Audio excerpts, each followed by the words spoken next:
Anyone who says this is a top Zelda game is blinded by nostalgia and cannot fathom the idea that just because this game came first, it does not make it better. Sure, it's important historically, but that doesn't mean it's actually fun to play in 2025. There's practically no story, no direction, and no interesting NPCs, unless you count the old man who hands you a sword and immediately disappears as a deep characterization. Every square of the map looks the same, like someone just copied and pasted the same few trees and rocks across the whole overworld. People love to say it's about exploration, but what that really means is walking in circles for 2 hours because you missed a random bombable wall with zero indication it existed. Half the game's challenge comes from fighting the urge to quit from frustration, and let's be honest, the only reason people defend this one is because they played it when they were 5 and it was like the only thing they had on their NES. This isn't 1986 anymore, there are better games in the series, and this one's charm runs out fast once you realize you can just play A Link to the Past and get everything this game was trying to do, but actually good.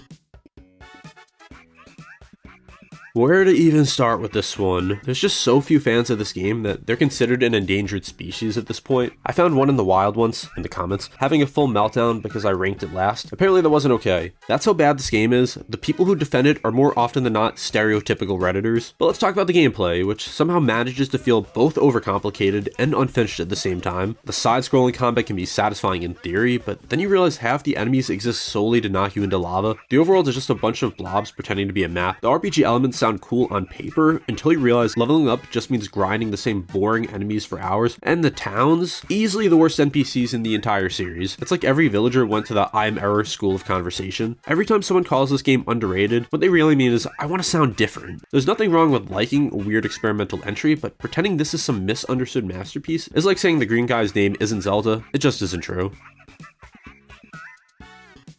Alright, this is where Zelda fans start acting like they've actually achieved enlightenment. It's the perfect Zelda formula, they say. And sure, it's good, but calm down. Every time someone brings up this game, you can practically hear them adjusting their retro gamer glasses. The Dark World twist was cool 30 years ago. Now it's basically the series equivalent of a Marvel multiverse plotline. They've just done it to death. For a game everyone worships, it's still got problems. The dungeons all blend together after a while. Half the bosses can be killed in 10 seconds if you spam one weapon. And the story, while decent for the time, is still very simple. People love to call this game timeless, but that's mostly because they're scared to have a different opinion, for fear of chronic Discord users who are closer in age to collecting Social Security than being in high school berating them for not liking their favorite game the most. Here's the part where everyone starts crying about how beautiful and emotional this Game Boy game is. And yes, fine, it's surprisingly deep for something that ran on 4AA.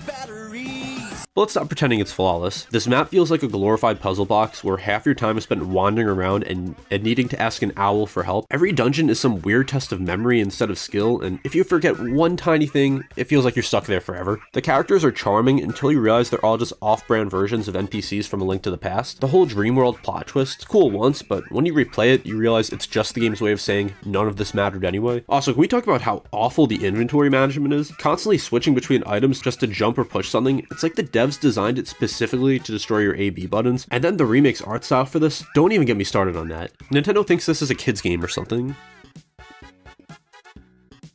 Fun fact, it's impossible to have a correct opinion on Ocarina of Time because you either like it the best because of nostalgia, or if it's not your favorite, it's because you just weren't around when it came out. It revolutionized gaming. Yeah, so did Pong. Doesn't mean I want to play it in 2025. The camera has the mobility of a shopping cart with a broken wheel. The targeting system only works when it feels like it. And don't get me started on Navi. Nothing screams masterpiece like being screamed at every 10 seconds to listen. People treat Ocarina like it's this untouchable piece of art, but that's mostly nostalgia talking. It was amazing then, but so was dial-up internet and the Chicago Bulls. Doesn't mean they're great today. Pacing is all over the place, the temples are wildly inconsistent, and the water temple is less a level and more an endurance test for your patience. Yes, it laid the foundation for 3D Zelda, but foundations are meant to be built on, not worshipped forever. You can love it and still admit half the game feels like a tech demo for Majora's Mask, which is a far superior game. People really think Majora's Mask is better than Ocarina for some reason. This one's the philosophy student's favorite Zelda game. If someone's trying a little too hard to seem deep, you can bet Majora's Mask is their #1 game. It's about grief, they'll say. Like, they discovered emotion for the first time because Link turned into a tree kid. Yes, it's dark, it's emotional, but can we be honest? It's one of the most stressful games in the entire series. You're basically playing Groundhog Day if Bill Murray wore green tights. The time mechanic is creative, but also exhausting. You're constantly watching over the clock, planning every errand like you're managing a Zelda-themed airline schedule. Miss one side quest by like 2 minutes, and congrats, you get to play the same 3 days all over again. And while the masks are fun, about half of them exist just to take up space. For every bunny hood, there's a mask of sense making you wonder why you're even doing this. The atmosphere is incredible, but if I wanted to live in a depressing time loop filled with crying NPCs, I would just go on Twitter when they're complaining about the thing of the week. Oracle of Ages fans are like puzzles elitists. They'll tell you this is the thinking man's Zelda, which basically is code for I got stuck and looked up a guide. This game takes what's usually a fun part of Zelda in puzzles and just cranks it up to the point of absurdity. It's not clever anymore, it's just tedious. Jabu Jabu's belly alone feels like a multi-hour IQ test designed to break your spirit. The time travel mechanic could have been cool, but instead it's just more backtracking and confusion. And let's not forget the Goron minigames and Crescent Island fetch quests that exist solely to make you question your life choices. Might be ambitious for a Game Boy title, but it feels like Capcom wanted to prove they can make a Zelda game so hard that even Nintendo would beg for mercy. Now this one's for the action crowd, or at least that's what its defenders like to say. What they won't tell you is that the real gameplay loop is switching items every 5 seconds. Like, oh, a tree, better change the season. Oh wait, now you need to jump, swap again. It's less a Legend of Zelda and more the legend of constantly going to the menu. The seasonal mechanic sounds brilliant, but it ends up being one long fetch quest disguised as innovation. The map constantly gates you with arbitrary come back later moments, and most of the bosses feel like they were built from leftover parts from A Link to the Past. Somehow, despite being the fun Oracle game, it still manages to have one of the most boring casts in the series. The only truly magical thing about this game is realizing you could have just replayed Minish Cap instead. Every Wind Waker fan has the same script. It was hated at launch, but now everyone loves it, and it's aged better than most GameCube games. But let's not act like that automatically makes it the ultimate Zelda. The sailing is fun for about 5 minutes until you realize half the game is just open water filler. You spend more time staring at the ocean than actually doing anything. The art style feels like the developers saw Ocarina of Time and said, what if we decided to take the gritty realistic art style of the past 2 games that everyone loved and do the exact opposite? The dungeons are great when you actually find them, but the game hits you with that infamous Triforce shard hunt like it's some kind of punishment for having fun earlier. Also, lastly, Tingle is back here, which brings the game down a full 2 points if you're rating it out of 10. Nintendo saw the Legend of Zelda series grow over the past 16 years and said, you know what it could use? 3 more swords. And you couldn't even play it properly unless you had multiple Game Boy Advances, a link cable, and a friend group that actually wanted to play Zelda. And if you were playing 4 swords, let's be honest, you didn't even have friends. When you do manage to play it, it's a chaotic mess of links running around, stealing each other's rupees, and there's no real story. The dungeons feel randomly thrown together, and it all ends so fast that you're wondering if it was just a tech demo. The concept is interesting, but this is easily one of the least replayable mainline games, unless you enjoy arguing with your friends over who gets the purple link.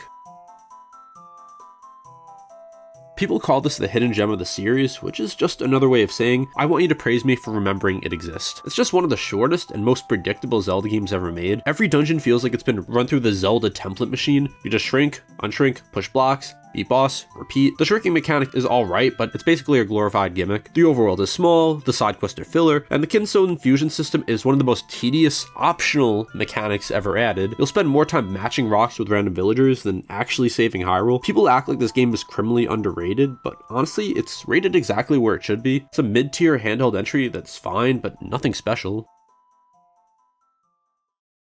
If 4 Swords wasn't difficult enough to play, Nintendo decided to make the next game even more accessible. It's the most complicated way to play any Zelda game. You needed a GameCube, 4 Game Boy Advances, link cables, 3 friends who actually liked you and wanted to play this instead of touching grass. Congratulations, you've officially met the entry requirements for the most inaccessible Zelda in history. And when you do manage to set it up, you get a weird hybrid of single-player Zelda and chaotic couch co-op that is just not satisfying. Half the time you're solving puzzles, the other half you're watching your friends run off to steal Force Gems. The story's technically there, but you'll barely notice because you're too busy yelling at Red Link for setting everything on fire. The amount of furries and emos this game has spawned is maybe too many to count. As for the game itself, Link turns into a wolf, but half the time you're just dragging boxes, fishing for a cat, or slowly walking collecting bugs. Also, the Wolf Link sections just completely suck. The dungeons here are cool, but they get dragged longer than Ninja Drag the Low Taper Fade meme, and don't get me started on the intro. You spend what feels like an hour herding goats before the game even remembers it's supposed to be an epic adventure. Nintendo just tried way too hard to be dark and edgy here and make a new Majora's Mask, but instead it's just this grayish art style with these uncanny valley looking NPCs in a story that tries way too hard to be mid-2000s emo. Now we're at the era where I grew up in, that magical time when Nintendo decided everything needed touch controls. Phantom Hourglass is what happens when a great idea gets stuck behind terrible execution. Controlling Link with a stylus sounds cool until your hand cramps up like you're doing Zelda calligraphy. You're constantly drawing circles, slashes, and arrows like you're taking notes in class instead of playing an adventure game. And then there's the Temple of the Ocean King, easily one of the most hated things in the entire series. Nothing screams fun like replaying the same dungeon over and over and over again, with a timer counting down. The ocean exploration tries to be Wind Waker again, but feels like a stripped down version with none of the soul. It's not a bad game, it's just trapped inside gimmicks that age like milk left out on Outset Island.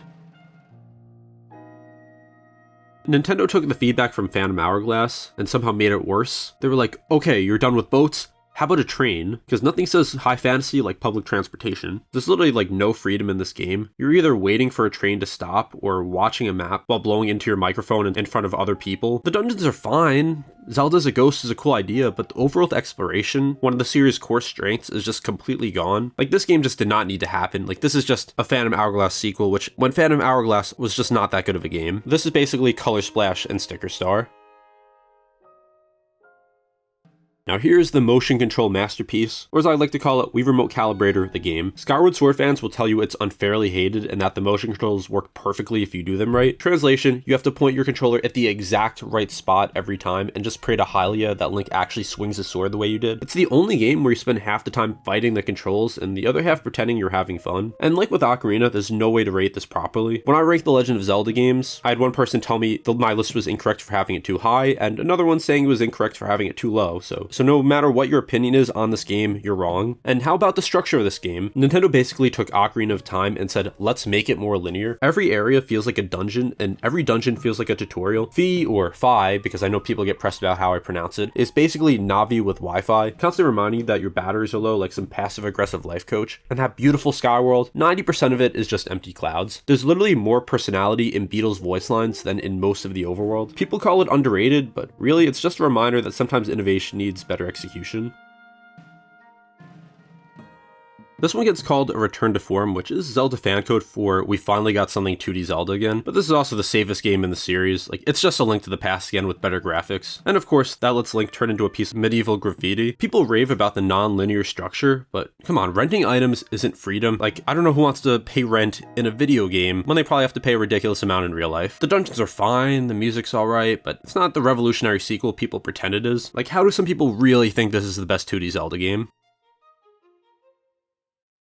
If you've ever wanted to lose friends in faith in humanity, Triforce Heroes is for you. This is like the spiritual successor to Four Swords, but this time, instead of having Links in different colored tunics, you could have different outfits. And I got this game the day it came out, so I got to experience it at its quote-unquote peak. The multiplayer system is clunky, the communication is non-existent unless you're with friends, and the puzzles are built for perfect coordination between three people who somehow don't hate each other. So basically, it's unplayable with strangers and painful with friends. And also, if you want to play it alone, you get these. I really don't know who thought this game was a good idea, especially the communication and just having outfits as the theme. Like, remember in Mario Odyssey, like the outfits were just kind of there for fun? Imagine if Mario Odyssey made the outfits the entire point of the game.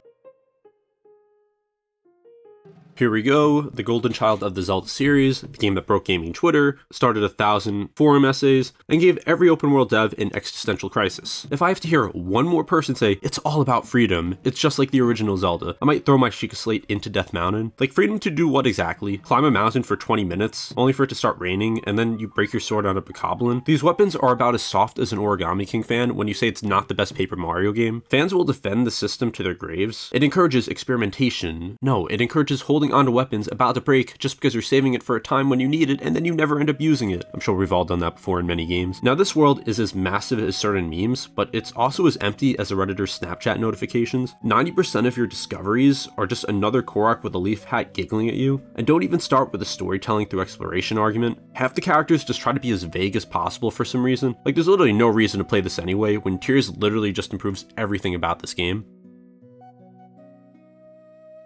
Breath of the Wild was a huge success, so Nintendo's eyes turned into dollar signs, and they put out a much worse game as the sequel. The new abilities are great in theory, but let's be honest, half of Ultra Hand is just people making curse machines that look like rejected Mario Kart builds. Nintendo surprised everyone by having the depths, which wasn't even in any of the marketing. Validity, all it is fighting the same 3 enemy types in the dark for 20 hours. The shrines are just copy-paste physics puzzles. The story is just a slightly remixed version of Breath of the Wild, but this time there's time travel involved to make this even more convoluted. The Sky Islands also are literally so boring and there's nothing to do here. I even watched this video where this guy ranked Tears of the Kingdom #1, and instead of respecting his opinion since we all enjoy games differently, I decided to let him know he's not a real Zelda fan since my ranking is the only one that matters and no one else is allowed to disagree with me or else they're wrong.